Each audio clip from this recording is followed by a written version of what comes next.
So I started hearing rumors like 5, 10 years ago about larger Redear sunfish because they're typically pretty small fish for the most part. They're pretty small sunfish. And I started hearing rumors of 4 pounders. And I was like, that's crazy. And then someone got the world record. They got like, what's the number? It was 5.8 pounds in like, I believe it was like 2020. And then 2021, it was 6.3 pounds and it was like a world record. And even when we do our fish sampling annually, we are finding even like the young of the year are averaging larger than they had in the past before quagga mussels. Welcome to the Anglers Insight Podcast. Today, we're joined by Kate Dukette, the Aquatic Invasive Species Coordinator for the Arizona Game and Fish Department. Invasive mussels, like quagga and zebra mussels, have already taken hold in Arizona's waters, and Kate is on the front lines of the response. From the damaged infrastructure to the rising maintenance costs to the impacts on fish, birds, and boating access, and the effects are widespread and ongoing. In this episode, we take a closer look at what actually happens when a lake becomes infected, what changes, what does it cost, and how do we respond once mussels are already here. Kate brings real-world insight into the battle against aquatic invasives and why understanding the aftermath is just as important as prevention. Kate, welcome. Thank you for having me. Thank you for coming on. So to start, can you just talk to me a little bit about what it is that you do at the Game and Fish Department? Sure. I'm the Aquatic Invasive Species Coordinator, which means I manage aquatic invasive species for the state. This includes newly discovered species, currently existing species in the state, and we try to manage them so that they stay where they currently are. We do this through a variety of methods, whether it's watercraft inspection and decontamination, sampling and monitoring, and education efforts. So how long have you been doing this for? I've been working in aquatic invasive species for over a decade. Okay, so you're very experienced in this area. Yes, I started as a technician and moved my way up. So I've seen all aspects of our program. Okay, and what are the main lakes that you are responsible for? I would imagine Lake Mead, Lake Havasu. Yeah, we manage for aquatic invasive species in most of our major water bodies in Arizona. So all of the Colorado River lakes, Lake Powell, Mead, Mojave, Havasu, all the way down to Mexico. We manage, and then Lake Pleasant, Bartlett, Roosevelt, all of those Salt Lake chains near the Phoenix area, like Saguaro, Apache, and Roosevelt. And those are our larger reservoirs, and we manage for them at a lot of other smaller water bodies throughout the state as well. Prior to being infected, did you guys know that you were going to get infected because you knew the Colorado River was infected and that feeds your bodies of water? We had known there was a possibility of zebra or quagga mussels coming westward very early on, like back in the late 1990s and early 2000s. Some of the managers are like, we need to start watching out for this. But quagga and zebra mussels were mostly spread through connected waterways east of the Mississippi. Wasn't as much of a concern at that moment, but we knew they were coming eventually. And in that 2007, they suddenly jumped the Rockies. All of a sudden, so that indicated to us that's overland travel. That was likely a boater brought it from somewhere back east, whether it's the Great Lakes or some other infected water body back east. And that started our troubles out west. So before we go into too much, has anything drastically different changed in either Lake Mead or Lake Havasu or any of the bodies of water from previously infected to when they got infected? Absolutely. I can specify the question a little more. Like fish, wildlife, piping, like infrastructure. Can you kind of break down what has happened and like what changes when an infection happens? So when we got quagga mussels, we'd never have found zebra mussels in Arizona, thank goodness. One species is enough for us.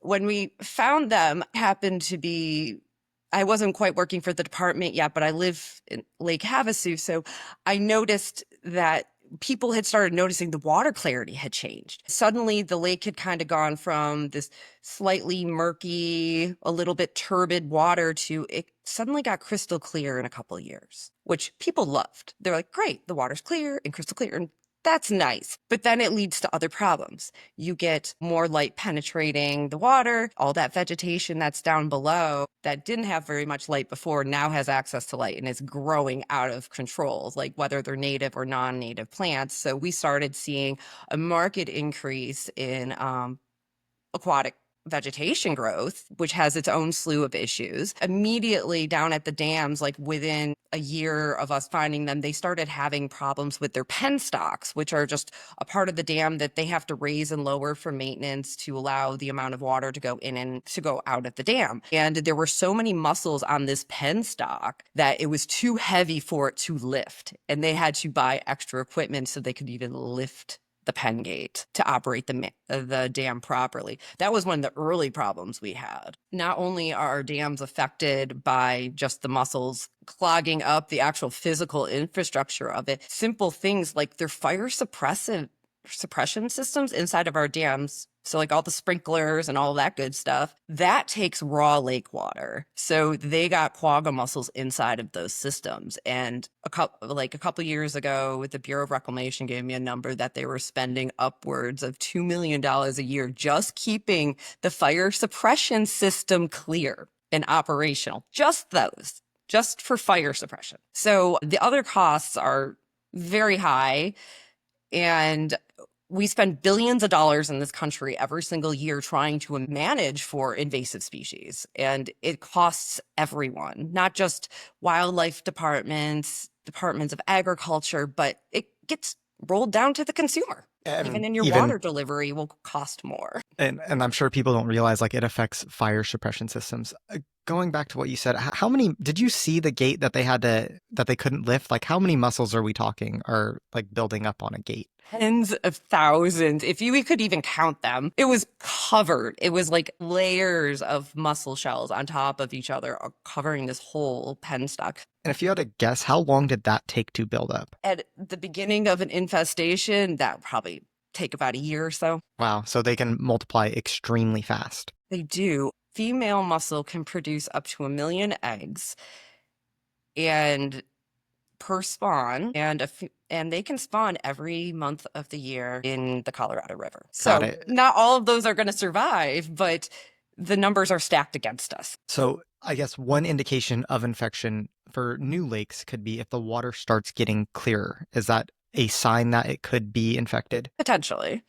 But there's other reasons that could be happening as well. There could be where they could have changed the flow regimen or a number of other reasons that could happen. That was a noticeable thing that people noticed right off the bat before they started noticing quagga mussels on their boats or on the docks or things like that. Can you help me understand, why does the water get clearer? Is it taking nutrients out of the water? So quagga mussels and zebra mussels, they are filter feeders. So they suck in about 1 liter of water a day, and they filter out whatever's in that water. So it could be phytoplankton, so microscopic plants, zooplankton, microscopic animals, and they're filtering those out. And they're a little picky about what they eat. So they'll filter something in, and if they don't like it, they'll spit it out. And so I kind of say sometimes, like, they eat the goods, they eat the stuff they like to eat, and then they they just throw the rest out. And so they take the good and they leave the bad. So you start getting this the balance of the planktons and the algae start to change a little bit.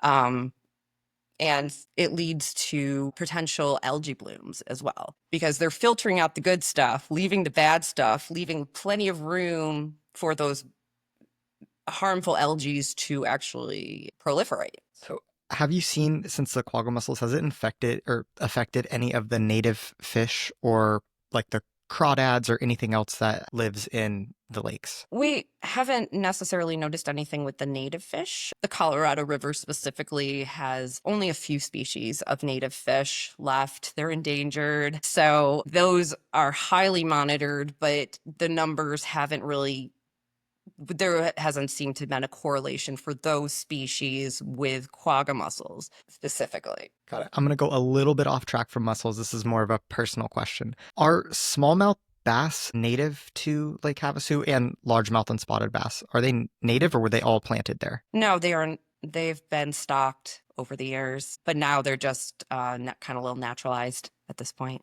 I've gone out to fish a bunch of times, and the water's crystal clear. I was shocked with how clear it was. So back on the mussels, has there been any benefits to having the mussels? Has it like changed anything in the positive way? Like, are any fish feeding on it, or just the water clarity? I know you talked about that's not really a benefit, but people love it, obviously.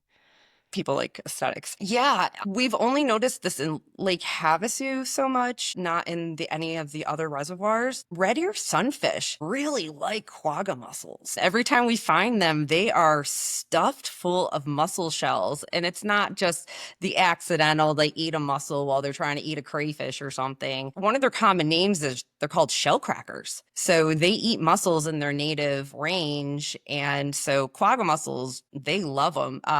So I started hearing rumors like 5, 10 years ago about larger red ear sunfish because they're typically pretty small fish for the most part. They're pretty small sunfish. And I started hearing rumors of 4 pounders. And I was like, that's crazy. And then someone got the world record. They got like, what's the number? It was 5 in like, I believe it was like 2020. And then 2021, it was 6.3 pounds and it was like a world record. And even when we do our fish sampling annually, we are finding even like the young of the year are averaging larger than they had in the past before quagga mussels. So you're saying red ear sunfish definitely are eating quagga mussels then? Yeah. Preface this with they can't keep up with the mussels. They're not a great biocontrol if that's what you're looking for. We weren't expecting this to happen because a lot of times in other places, because they are filter feeders and they are pulling all of those nutrients and the fish food essentially out of the water, some fish populations do have issues in some places. Lake Havasu was not one of them for some reason. We just have the perfect little climate for them, apparently. I've been there a couple times. I thought I had the world record sunfish. It was only 3.8 pounds, but for me, that's a massive sunfish. We don't It's get a them. massive sunfish, regardless. We don't get them that size out here. So, but commonly everybody says that quagga, zebra, and loop golden mussels into this. I don't know if red ear sunfish will eat them. They say they have no predators. So they have a small predator in the red ear sunfish then. Have we seen anything else eat them like crayfish or anything like that? Not really. No, we haven't seen that. We occasionally will find a mussel shell in a smallmouth bass or a carp or a catfish, but it's more of that's like an incidental thing. It just happened to be there when they were trying to eat something else. So unexpected benefit is that we're getting world record red ear sunfish. Yes, that was very unexpected. Anything else that you can say that positively came with the mussels? Water clarity and sunfish? But that water clarity brings massive vegetation growth and algae growth as well. So that can cause problems. So have you seen any of these mussels on like the shorelines or rocks? People stepped on them. I know they're considered to be super sharp. Is that accurate? Yes. Yeah. When they die, they detach from whatever they're attached to and they'll just get washed ashore. And certain coves or shorelines, you can see inches and inches of mussel shells. And they are relatively sharp. I've got my hands cut when I'm cleaning boats or, you step on the wrong rock and you slice your foot. You just got to be careful. So right now, what is Arizona doing? Because you guys are infected and you guys see a ton of boaters. So what is your guys' plan right now for boaters? We contain quagga mussels and other aquatic invasive species. So we want them to stay where they are and not be spread, whether it's to an Arizona water or another water anywhere in the US. So we offer watercraft inspection and decontamination for boaters. And this involves us actually like inspecting the boat inside and outside, the live wells, like your bilge area, any compartments that might hold water. These are all places we find mussels quite commonly. If we find mussels, we'll decontaminate a boat. This involves us killing and removing the mussels to the best extent possible and removing the biological threat that they can cause. Now, does that cost the boaters anything to have their boat washed? Depending on where you do it, it could. I've taken my boat to Arizona multiple times, and luckily for me, my boat was washed for free both times that I was there. So that was something that Arizona was doing at the time. I don't know if it's still common for them to do that or not. Approached some places as free of cost, and other places the provider will charge a small fee. Now, are there any strategies that are like super effective? Like can you treat the water, or is it just mainly like the washes are the only thing that we can do? At this point, for how infested and how widespread they are, doing any kind of mechanical or chemical treatment to remove them completely is almost next to impossible at this point. The chemical methods that are currently available they work well in closed systems, but like open systems like rivers and lakes, it's very difficult to get the concentrations you need in order to kill the mussels. And some of the side effects of some of these chemicals is it's harmful to other aquatic wildlife. And if you have sensitive species or endangered species in the area, those are not things you want to be using, especially since our reservoirs in Arizona are used primarily for agriculture and drinking water. So using chemicals is not really a palatable thing. So just to clarify what I hear you saying, if it's like a small private body of water, you can maybe treat that with chemicals, but there's still some risks to it. However, these major bodies of water that are fed by rivers are almost impossible to treat because the rivers and everything else are infected. Well, they're experimenting. They're trying that up in the Snake River in Idaho right now. When quagga mussels got introduced there a couple of years ago, and they've been trying some different chemical treatments up there. Do you know what chemical treatments they are or anything about the chemical treatments? I don't remember exactly which ones they were using at this moment because I Got know it. they switched. Do you know why they switched? Were they killing something that was native, or is it just they're just trying new methods? Trying a different method. Now, in the boating community, I'm sure you've heard a ton of opinions about mussels, right? What's your experience talking to boaters? Are most boaters understanding that they're held accountable for the spread of mussels, or do they not really take it serious? At an interesting point in our infestation, they've been around a while now. So a lot of people are getting complacent to it. Unfortunate. They're like, oh, well, we just have mussels everywhere, and they just think it's not that big of a deal. But the vast majority of boaters actually do care, and they are trying to do the things they need to do to prevent them spreading mussels other places. Anglers are a lot more receptive to this than they were in years past. The attitude has changed completely, and now our anglers are more willing to take the extra few minutes it takes to clean, drain, and dry your boat in order for them to be able to fish where they want to fish. A lot of tournaments require you to be inspected prior to participating. And if you were in an infected water body, that could affect you being able to fish in that tournament.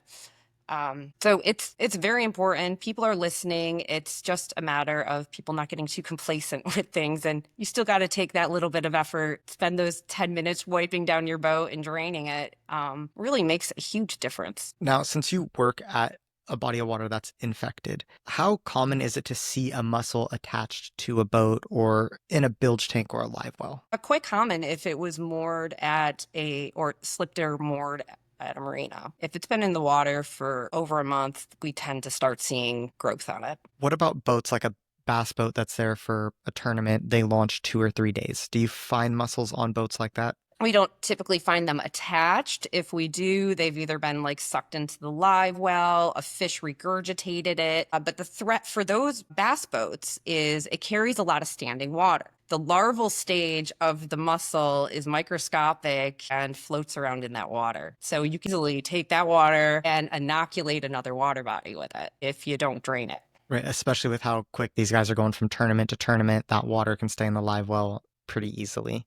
I guess so. The next question I have is like, what's the point of no return for these lakes? Is it when you find one mussel, or if after they've been infected for a few years? Is it something that they can control if they find a couple mussels, or is it too late once you start finding them in the water? To find them, it's almost a little too late because you typically there has to be a high enough concentration of them for you to actually start seeing them places. Because sometimes when you get a new infestation, this is what we saw at Lake Powell when they came in, because Lake Powell was one of the last lakes on the Colorado River to get them. It was kind of like they were speckled. There was like one here, one there. And then all of a sudden it was like clumps of them and clumps of them, clumps of them. And then you started seeing them all over the place. We have methods to detect them now where we can detect small portions of their DNA. It gives us a heads up that that mussel was in this water at one point. Doesn't mean it was actually, if it's dead or alive, it just means we picked up a piece of their DNA. And that allows us to go and do deeper investigation and determine, do we actually have a reproducing population, or was it just kind of like a one-hit wonder? And when we're looking at the methods that Arizona is using, is it possible to stop the spread or contain it? Or is this something that most people are looking at as it is inevitable that lakes are going to get infected? If the boating population does what they should be doing by clean draining and drying, we can very effectively slow or stop the spread of these mussels. The combination of the public taking on the clean drain dry efforts with their watercraft and equipment in conjunction with states and water managers inspection and decontamination programs has greatly slowed the spread of mussels west of the Mississippi. So you think it's containment's definitely possible and it's already happening in most places? It is. Where we have them, we have strong containment programs where we have affected water bodies throughout much of the West. But prevention is just as important, it's, if not more important. People making sure their boats are clean, drained, and dry before they go somewhere is important. Keeping them, prevention is a lot easier and a lot cheaper than once you get the infestation. You said $2 million a year, right? Once it's infested, that's the That was one for of the costs. one dam's fire suppression system. Got it. That's just a drop in the bucket. One dam's fire suppression system. And just for most people that don't know, most lakes are connected to a fire suppression system at some point, whether they feed it or something else. Is that accurate? The dams, yes. Yes.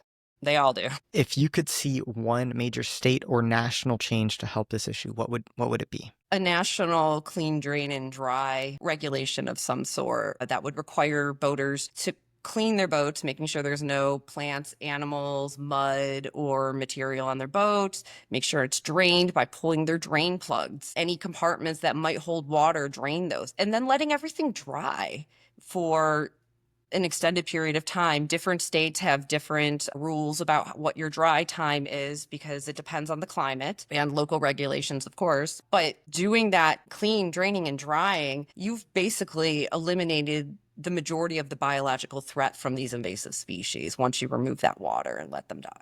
And if everyone was doing that, and it was just, it's a behavior change, to be honest, because most boaters take care of their boats. They wipe down their boats normally. Most people pull out their plugs. Most people are already doing these things. It's just a matter of maybe letting it dry a little bit longer. So do you feel that mussel dogs is an effective way to help slow or prevent the spread of mussels? Yeah, they're a great tool for us. They're just one of the tools we can have. It's a very interesting, out of the box way of inspecting boats in a way. I remember when she was first trying to train the dogs and we were trying to see, do they just smell the adults or can they smell the veligers, which are the larval stage in the water? And like, I remember us doing some trials and this over the years, and it was really interesting. And the fact that these dogs can sniff between species and tell the difference is amazing. Yeah, I was just talking to her. She said they're trained on golden mussels too, which I know is something that's a new threat for you guys, correct? Yes, this is a new threat coming our way very quickly. Sacramento, River Valley, and the associated water projects, whether it's the state or the federal ones, have golden mussels in them, and they're spreading quickly and they're detecting them quickly, and they've likely been there for a few years.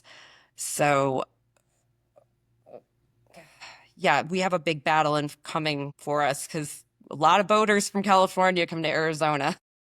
Have they been detected in any of the Arizona lakes yet? We have not yet. We're still working out ways to best find them at this point. They look very similar under a microscope to a quagga or zebra mussel, so it's a little difficult to detect at this point. But we are working with multiple partners, and everyone is working together to try to find the best detection methods possible. And we're just going to close with a few questions here. Do you have anything you want to talk about that I didn't ask you about that you think is super important for people to hear? I do. Let's go. So I know we've talked a lot about quagga and zebra mussels, but I wanted to touch on another species invasive species that anglers are more commonly going to run into as well. They're called New Zealand mud snails. They were brought to the US many years ago, and in some places they cause havoc. In other places, they kind of just exist. And we've had New Zealand mud snails in Arizona for quite so many years, but we've just had, in the last about 4 years, we've been finding them in a lot more locations in Arizona. Arizona.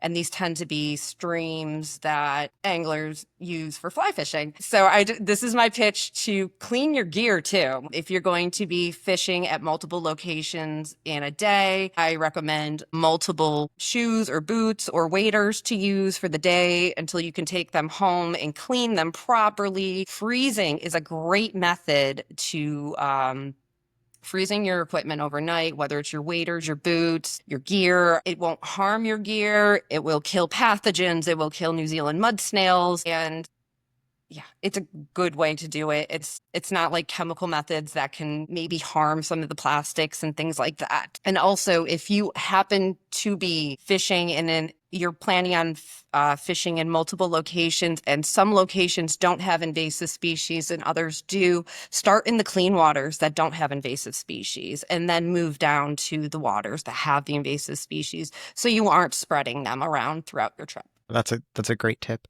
So these snails, I don't want to go too far into it, but they're spreading pretty quickly, or you've had them for a while? They were only in one location up at Lee's Ferry on the Colorado River for many, many years. And then we started detecting them at a few other water bodies in Arizona recently.